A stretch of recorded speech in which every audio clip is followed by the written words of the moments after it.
OldGuyDIY video has to do with helping a friend install one of those little batty Victor units.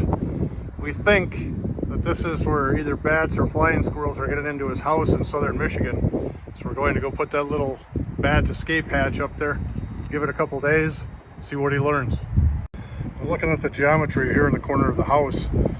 That flashing piece really wouldn't fit very well. So what I'm going to do here is make a creative funnel and let those little critters go out the piece of PVC. But we're going to be the duct tape masters here and see what happens.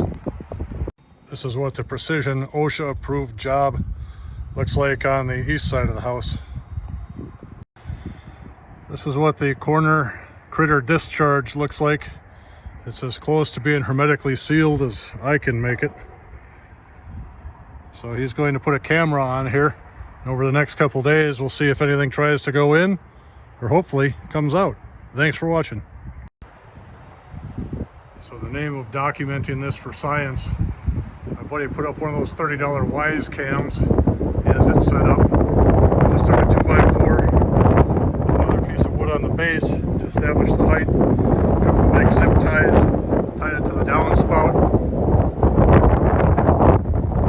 Scientific study is ready to begin. Hopefully at dusk we'll see some little winged buggers flying out of there.